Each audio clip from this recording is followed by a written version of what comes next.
ये मन, ये दुष्ट इंद्रियां, ये विषय में सुख मान करके प्यारी रू की नाम स्मरण वृत्ति का त्याग करके भोगों का स्मरण, भोगी पुरुषों का संग, भोग क्रिया, भोग सुख, कैसी कुमति है। सच्ची मानिए, कभी भी अपने मन पर साधक को विश्वास नहीं करना चाहिए। विश्वास योग्य मन तब होता है जब भगवत साक्षात्कार हो जाए, क्योंकि इसके बाद प्रभु के सिवा और कुछ दिखाई नहीं देता। तो फिर काम, क्रोध, लोभ, मोह, मद, मत्सर, इनका कोई प्रभाव नहीं पड़ता। जब तक सामने स्त्री है, पुरुष है, जड़ है, चैतन्य है, अच्छा है, बुरा है, तब तक ईमानदारी से कभी अपने मन पर विश्वास मत कर लेना, नहीं ये मन आपको नष्ट कर देगा। ऐसा फंसाता है तो फिर उस बंधन से मुक्त होने की हिम्मत नहीं रह जाती उपासक में। वो साहस नहीं कर पाता कि मैं विषय के बिना कैसे जीवित रह पाऊंगा। और ऐसी करुणा हमारे ऊपर हुई, हमें मानव देह मिला, बड़ी दुर्लभ बात श्री धाम वृंदावन आने को मिला, श्री धाम वृंदावन की महिमा सुनने को मिली, अद्भुत प्यारे जू के हृदय में गुप्त रहने वाले गोरे चरणारविंद की शरणागति मिली, प्यारे जू की रसेंद्री जिस राधा रस का रसास्वादन करती है वो राधा नाम मिला। फिर भी हम गंदे विषयों का चिंतन, गंदे विषयों की भोगने की प्रवृत्ति। गोरी सखी कह रही है, ताको त्यागी विषम मन दीनो, जीवन यो ही गयो री, जीवन यो ही गयो री, कोटिक भांति कुकर्म कमाए, छिन नहीं नाम जप्योरी, छिन नहीं नाम जप्योरी, जानत प्रीति की रीति किशोरी। ये मन पूरे जीवन भर फंसाए रखता है। ये भोग लिया, ये भोग लो, ये देख लिया, ये देख लो, ये सुन लिया, ये सुन लो, बार बार वही। कभी तुम्हें मन पे गुस्सा नहीं आता कि इस दुष्ट मन को अब जलने दिया जाए। इतना प्यार मन से है कि मन की जलन बर्दाश्त नहीं। मन जहां जलने लगे तो बस फिर कुछ नहीं, कोई नहीं। मन को इतना दुलार, अरे उस दुष्ट को जलने दो, वो जल करके निर्विकार होगा। पर इतना तदात्म मन से है कि मन की जलन हम स्वयं में मान लेते हैं, और जहां स्वयं में मन की जलन माना तो मन हमें गुलाम बनाकर मनमानी आचरण कराता है। सच्ची मानिए, इसी के कारण भगवत साक्षात्कार नहीं हो पाता। नहीं, हम पर जितनी कृपा है इससे तो कई बार भगवत साक्षात्कार हो जाए। इतनी अपार कृपा है कि कई बार भगवत साक्षात्कार हो जाए। और हमारा दुष्ट मन, हमारी इंद्रियां बोले ताको त्यागी, ऐसी करुणामयी ललित किशोरी को त्याग करके मन विषयों में, गंदे विषयों में, घृणित विषयों में कैसे समझावे इस दुष्ट मन को कि मलमूत्र के द्वार इस शरीर को प्रिय मानकर इन्हीं शरीरों में सच्चिदानंद सुख की खोज कर रहा है। बड़ी दुर्गति का विषय है। कोटिक भांति कुकर्म कमाए। एक एक क्षण हमारा बड़ा कीमती है। जो क्षण गया वो नहीं आएगा दोबारा जीवन में, माइनस होता चला जा रहा है। हमारी जितनी श्वासें प्रतिपल हम घाटे में चले जा रहे हैं, माइनस होती चली जा रही है। मृत्यु नजदीक आ रही है। कमाई की तरफ ध्यान ही नहीं दे रहे, गंवाते चले जा रहे हैं। कोटिक भांति कुकर्म कमाए, यह है गंवाना। श्वासों को गंदे चिंतन में, गंदे आचरण में समय व्यतीत किया, अपने जीवन को, अमूल्य जीवन को नष्ट कर दिया। छिन नहीं नाम जप्योरी, एक क्षण भी शांत चित्त होकर राधा राधा राधा राधा कभी नहीं कर पाया। पर हे किशोरी जो, आप तो प्रीति की रीति जानने वाली है। जैसा भी हूं, मैंने अपने जीवन को आपके चरणों में समर्पित कर दिया। कुकर्मी हूं, पापी हूं, नीच हूं, पर लाडली जो आपका हूं। प्यारी मैं तो तिहारी दासी, तरसत अज हूं दरस की प्यासी, प्यारी मैं तो तिहारी दासी, बार बार लोचन अकुलावे, मन अधीर नहीं धीरज आवे, अब तो देहु कृपालु किशोरी, सहज कृपा करी कुंज खवासी, प्यारी मैं तो तिहारी दासी। मैं हूं तो आपकी दासी, पर इस काम ने, इस क्रोध ने, इस लोभ ने बलात् मेरे हृदय पर अधिकार करके मनमानी आचरण करा लिए। हे मेरी लाडली, हे मेरी प्रियाजू, अब तो कृपा करो। मैं जैसी भी हूं आपकी हूं। लाडली, मेरे नेत्र कहीं ना कहीं तो ये चाह ही रहे हैं कि एक बार आपका साक्षात्कार करें।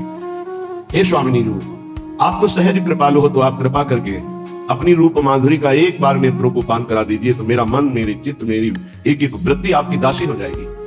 प्यारी जो, आप कृपा करके इनको अपनी सेवा में रख लीजिए। मन को, बुद्धि को, चित्त को, अहम को। मेरे बस के नहीं कि मैं आप में लगा पाऊं, आप कृपा करके अपनी रूप माधुरी के द्वारा इनको आकर्षित करके अपनी सेवा में लगा लीजिए। हे मेरी प्रिय सखी, मुझे सबसे बड़ा सुख मिलेगा निस दिन बदन सरोज निहारो, सहज रूप पर तन मन वारो। लाडली, आपका रूप ऐसा है कि अखिल लोक चूड़ामणि मदन मोहन श्री लालजू महाराज अपने मन को खो दिए आपके रूप में। फिर मेरा मन क्या है? हे किशोरी जी, आप अपने रूप के प्रेम जाल में मेरे मन को फंसा लीजिए। मेरा तन मेरा मन ये आपका है। अगर अब ये काम क्रोध आदि कहीं ले जाते हैं तो आप देखो, मेरी सामर्थ्य नहीं कि मैं इनको रोक सकूं। सपने हूं और न देखा हूं को, ऐसी कृपा कर दो। वैसे तो मैं देख रहा हूं कि जागृत स्वप्न में कोई भी मेरा सहयोगी नहीं है। कैसे? जो है वो सब गिराने वाले हैं, सजाने वाले नहीं है। मान लेना हमारी बात। इस सृष्टि में जो दोस्ती करेगा वो तुम्हें चढ़ने से गिरा देगा। चढ़ाने वाला दोस्त तो केवल भगवान ही है, या भगवान का निज जन प्रेमी है जो झुक करके गिर करके कहता मेरे ऊपर पैर रखो, चढ़ जाओ परम पद में। वो तो केवल भगवान का भगवत प्राप्त महात्मा ही हो सकता है, अन्यथा तो चढ़ते हुए का पैर पकड़ के घसीट के गिरा करके उसे अपने अनुकूल बना लेना है माया के पार्षदों का कार्य है। स्वप्न में भी हमारा कोई सहयोगी नहीं है। सच्ची माने कोई सहयोगी। आप प्रगट में जिसे सहयोगी मानेंगे वही विक्षेप दे देगा आपके भजन में। ये गांठ बांध ले साधक कि स्वप्न में भी कभी किसी को अपना न मान ले कि ये मेरा प्रिय है, नहीं तो वही तुम्हारे जीवन का घातक चिंतन वाला बन जाएगा, तुम्हारे चिंतन में बाधा पहुंचा देगा। ये माया पहले झुक के आती है, क्योंकि अगर सीधे युद्ध का चैलेंज दे के आवे तो साधक कभी परास्त ही नहीं हो सकता, क्योंकि भगवत पार्षद है। साधक जब मारा गया तो दया में मारा गया। इन शब्दों को बहुत ध्यान से सुनना। सत्संग है भगवत प्राप्ति के लिए, चाहे गृहस्थ साधक हो या विरक्त साधक। कभी माया ऐसे चैलेंज करके नहीं आती संतों के पास, साधकों के पास, भक्तों के पास, क्योंकि जानती चैलेंज करने पर इनका स्वामी खड़ा हो जाएगा, और स्वामी साथ खड़े तो दासी है माया, सामने टिकेगी नहीं, भाग जाएगी। वो बड़ी चतुरता से आती, प्रवीणता से झुक के आती है और झुका के रौंद के जाती है। ये लिख लो कागज में, चाहे दिमाग में लिख लो। झुक के आती है और झुका के रौंद के रुला के फिर उन संतों का अनुभव निकलता है। स्वप्न में भी कभी किसी को अपना ना माने। यहां जीवन में ये बात लिख लेनी चाहिए। ये अनुभव की बात है। विक्षेप त्रिभुवन में कोई नहीं डाल सकता। विक्षेप वही डाल सकता है जिसको अपना माना है, बस। वो चाहे वस्तु हो, चाहे व्यक्ति हो, चाहे स्थान हो, जिसे अपना मान लोगे वही तुम्हारे भगवत चिंतन में बाधा खड़ी कर सकता है, अन्यथा किसी की ताकत ही नहीं है।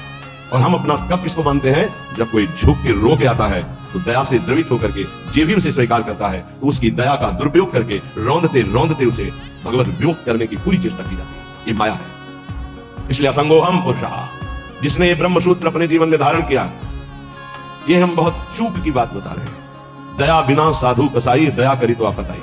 जीवन में ये अनुभव की बात बता रहा हूं। जब कभी चूक हुई है तो दया के कारण हुई है, और जब कभी कोई विघ्न साधना में पड़ता है तो साधु की दया उसे फंसाती है। इसलिए वो दया जो हमारे प्रभु के चिंतन में बाधा पहुंचा दे, कभी नहीं। दया दूर से करनी चाहिए। उपदेश कर दे भगवान नाम वाणी लीला का और छोड़ दे। और होता क्या है, ये समर्थों को उपदेश दिया जाता है। जिनको अपने बल से उठाकर भगवत प्राप्ति करानी होती है उनको उपदेश नहीं दिया जाता, उनको गोद में लेकर चला जाता है। और ऐसे गोद में लेकर चलने के लिए चाहे अपनी दुर्गति हो जाए पर उनकी दुर्गति ना होने पावे, ऐसा स्वभाव संतों का, उनको दुख भोगना पड़ता है। यद्यपि उनकी महानता है पर उनको दुख भोगना पड़ता है। ये संसार उनको रुलाता है, ये संसार उनको पीटता है, ये संसार उनको मारता है, संसार उनके शरीर को नष्ट कर देता है। कितने उदाहरण हैं। अगर साधक निर्विघ्न परमात्मानंद में स्थित होना है तो दया किस पे करनी है? किसी पे नहीं। क्यों? क्योंकि सब भगवान का स्वरूप है। हम खुद दया के पात्र हैं, सब हम पर दया करें। हाथ जोड़ के तृणादपि सुनी चेन तो निकल जाओगे। और अगर गुरु बने दया करके परम पद प्राप्ति कराने के लिए, तो उदारता है, ये उसका स्वभाव है। पर रो के यहां से जाना पड़ेगा, पीट के यहां से जाना पड़ेगा, और नाना प्रकार की प्रहार को सह के जाना पड़ेगा। ये बहुत आंतरिक बात कह रहा हूं, अगर समझ पाओ तो समझ लेना, नहीं आगे माया समझा देगी आपको। सिर्फ अपनी बात मनानी, उसकी बात नहीं माननी। सिर्फ अपनी निष्ठा में रहना है, उसकी तरफ झुकना नहीं, तो बात बन जाएगी, अन्यथा नहीं बनेगी। अगर ये रहा कि मुझे अपनी बात बनाने के लिए मुझे इसकी बात माननी नहीं, तो ध्यान रखना जीवन भर पछताना पड़ेगा, जीवन भर रोना पड़ेगा, और उसका कल्याण हो कि नहीं फिर संशय हो जाएगा। क्योंकि श्रद्धा शासन से प्रकट होती है, दुलार से नहीं। श्रद्धा कभी किसी की सुरक्षित रखनी है, उसकी श्रद्धा बढ़ानी है, तो कभी किसी को दुलार ना करे, ये गांठ बांध ले। आप इस भाषा को नहीं समझ पाएंगे, लेकिन इसको मान लोगे तो जीत जाओगे माया पर। संतों के अनुभव सुने जाते हैं, वो किसी राग द्वेष से युक्त नहीं होते, वो परमात्मा साक्षात्कार कराने वाले होते हैं। कभी भी साधक को, संत को, उपदेशक को दया करके, द्रवित होकर, अपने सिद्धांत का त्याग करके उसको सुधारने के लिए कभी ना झुके। अगर अपने सिद्धांत से उसका उद्धार होता है तो ठीक है, अपने सिद्धांत को त्याग दिया तो जीवन भर पश्चाताप रहेगा और सामने वाले का उद्धार नहीं हो सकता। ये खूब सूक्ष्मता से रात रात भर भगवत चिंतन करके उसका अनुभव कि उपासक की ये गलती हो जाती है। अपने लोग किसी भी बात को, किसी भी घटना को घुस करके, वो घुनाक्षर न्याय जो जैसे घुन गेहूं को ऊपर पूरा सुरक्षित रखता है और एक जगह से छेद करके अंदर जाता है और पूरा का पूरा माल ले लेता है, केवल खोखा रह जाता है, ऐसे उसे घुनाक्षर न्याय कहते हैं। किसी भी घटना, किसी भी शब्द पर घुस जाना और उसके रहस्य को निकाल करके ज्यों का त्यों ऐसा अनुभव करना, ये उपासक बड़े बड़े संतों से गलती हो जाती है और इसी गलती का नाम साधुता है। इसी गलती का नाम साधुता है कि वो अपनी गति दुर्गति का ध्यान न रख करके पामर जीवों को परम पद प्रदान करने के लिए नीचे उतर जाते हैं। आओ हमारे सर पर पैर रखो और भगवत प्राप्ति करो। हम जैसे हैं वैसे प्रियालाल के हैं। हमारे प्रियालाल में अपार सामर्थ्य है। साधक जब तक भगवत साक्षात्कार न कर ले तब तक तटस्थ भूमिका रखे, कभी किसी को अपना न मांग ले, नहीं तो भगवत साक्षात्कार में बाधा पड़ जाएगी। तुम जैसे हो वैसे भगवत साक्षात्कार कर सकते हो। हमारी बात ध्यान रखना। काम है, क्रोध है, लोभ है, चिंता मत करो।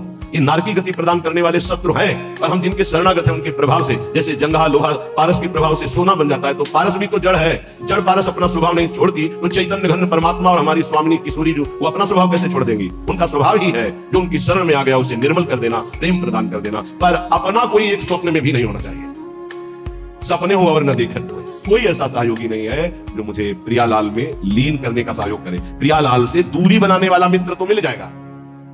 बड़ी विचित्र चाल माया है। तुम्हारे में परमात्मा है जिसे तुम नहीं जान पा रहे हो, वही जनाने के लिए गुरुजन प्यार करते हैं। पर वो फिर क्या करता है? वो अपने में गर्व करके आज्ञा का उल्लंघन शुरू कर देता है और उसको ऐसे जन मिलते हैं कि उसको सपोर्ट करते हैं उल्लंघन करने के लिए। अब वो जो उसकी चित्तवृत्ति गई थी कि इसको परमात्मा प्राप्ति कराएंगे, अब उस चित्तवृत्ति ने उसके चिंतन पर बाधा पहुंचा दी। गलत समय गया और अशांत असंतुष्टता पैदा करने की चेष्टा कर दी उस संघ ने। इसलिए साधु को, साधक को मेरा परमार्थ का कोई सहयोगी हो जाएगा। जैसे भगवान करुणा करके आखिरी बात अर्जुन से कहते हैं, मेरी बात मानो, सर्वधर्मान परित्यज्य मामेकम शरणम अहम त्वाम सर्वपापेभ्यो मोक्षयिष्यामि। अर्जुन, ये अत्यंत गूढ़ बात कह रहा हूं, ये सबके सामने प्रकाशित होने वाली नहीं। तुम मेरे प्रिय हो, इस मेरी आत्मा हो, इसलिए मैं तुम्हें कह रहा हूं। मान लो, ऐसे चलो, ऐसे चलो, तब तुम्हें पश्चाताप होगा जब अटैची तैयार करोगे और सामने से ट्रेन छूट गई। ये एक ही बार ट्रेन मिलती है जीवन में, परम पद के लिए एक ही ट्रेन है, सदगुरुदेव की कृपा। जब तुम याद करोगे और तैयारी करोगे तब गाड़ी तुम्हारे सामने से छूट चुकी होगी, फिर केवल पछतावा ही पछतावा है। एक हवा आती है जैसे अभी चली है, मान लो हमारी बात मान लो, खोल के कह रहे हैं, खुला कह रहे हैं, ये हवा आई है तुम्हारे कल्याण के लिए। ये केवल हवा है, अनुग्रह की वायु है, अनुग्रह की वायु, केवल कृपा वायु। जो इस वायु में पड़ जाएगा वो निकल जाएगा। और ये ज्यादा दिन के लिए अनुग्रह वायु नहीं होती। जैसे पछियाव चला उसका अलग प्रभाव, पश्चिम की वायु चली, उत्तर की वायु चली, दक्षिण की, हर वायु का अपना प्रभाव है। ये अनुग्रह वायु है, ज्यादा दिन नहीं रहती अनुग्रह वायु, ये ध्यान रखना। जहां विशेष अनुग्रह वर्षा होती है वहां ज्यादा दिन नहीं होता, वो तत्काल ढका जाता है, क्योंकि कलयुग और माया दोनों का भी प्रभाव बढ़ना चाहिए। और जब तक अनुग्रह वायु रहेगी तब तक ये बढ़ नहीं सकते, इसलिए उस अनुग्रह वायु को ढका जाता है, या तो कलंक के द्वारा और या तो आयु पूरी करके। जितने बड़े महापुरुष हैं वो कम अवस्था में पधार गए। आदि गुरु भगवान शंकराचार्य जी, बड़े बड़े महापुरुषों को देखो। आपको स्पष्ट कह रहा हूं, मानो तो मानो, नहीं तो ट्रेन छूटी। ये केवल अनुग्रह वायु, केवल अनुग्रह वायु, चीख के कह रहा हूं, पकड़ लो पकड़ लो, नहीं बाद में केवल हाथ मलते रह जाओगे। केवल कृपा ही है, कृपा। ये शरीर नहीं बोल रहा है, पकड़ लो। ये केवल कृपा है जो तुम्हें भगवत प्राप्ति कराने के लिए। रोज हम एक संकेत दे रहे हैं, अगर पकड़ पा रहे हो। कल कहा था सबकी वर्दी तैयार है, केवल आपको अपने तन का ये जो कपड़ा है इससे प्यार हटा दो जितनी जल्दी। पोशाक बनी बनाई तैयार है, भाव दे के तुम्हें तत्काल मिल जाएगी। गुरु प्रसाद से नाम लिख चुका है, पोशाक नप चुकी, बन चुकी है, बस इंतजार तुम्हारे इस शरीर रूपी वस्त्र के राग का त्याग करने का है, और उसकी तैयारी हो रही है।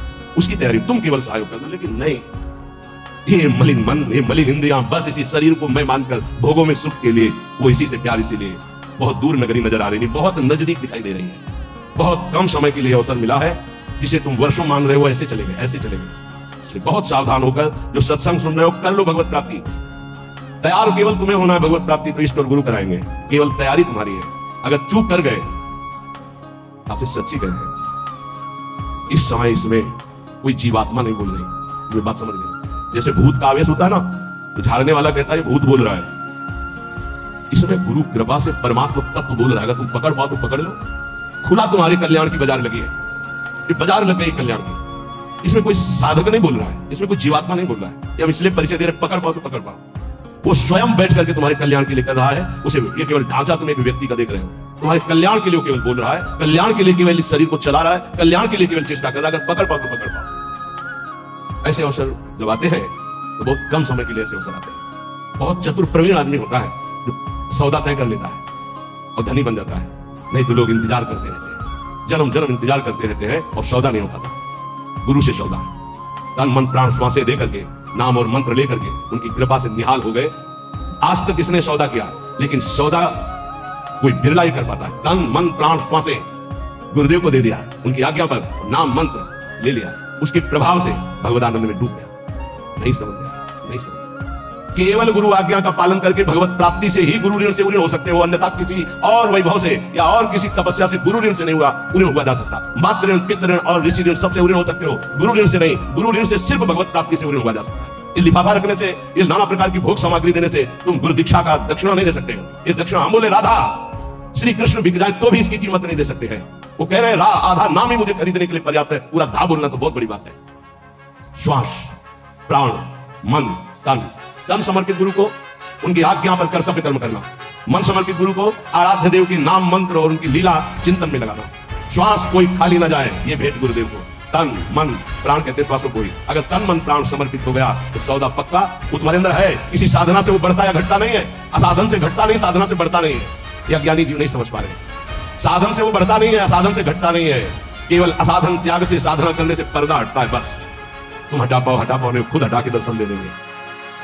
कपट का पर्दा छपट करके लाडली लाल फाड़ देते हैं, उनका वैसे हो जाते हैं, अधीन हो जाते हैं। पर ये अहंकारी जीव अधीन होना जानता ही नहीं है। लाख प्रयास करो, वो समझ ही नहीं पा रहा है कि अनंत जन्मों के बाद मुझे ऐसा अवसर हरि ने दिया है मुक्त होने के लिए। इसलिए भाई प्रार्थना मान लो, इस समय आपको अवसर मिला है केवल भगवत प्राप्ति का। सावधान होकर के अगर सुन लिए, समझ लिए तो भगवत प्राप्ति बहुत इससे ज्यादा सरल सृष्टि में कोई कार्य नहीं है भगवत प्राप्ति जैसा। संसार में सब जन यही कहते हैं कि भगवत प्राप्ति जैसा कठिन कोई कार्य नहीं है। हम आपको वृंदावन की भूमि से कहते हैं भगवत प्राप्ति जैसा कोई सरल कार्य नहीं है। ये कब? जब केवल प्रभु अपने हो जाए तब। और प्रभु को अपनापन में ना लेकर के अपनापन शरीर और शरीर संबंधियों से तो जन्म जन्म मुनि जतन करा है, जन्म जन्मांतर करते रहो, बहुत दूर नगरी। अगर गुरु कृपा से बात समझ में आ जाए कि डुबोरी सखी के स्वप्न में और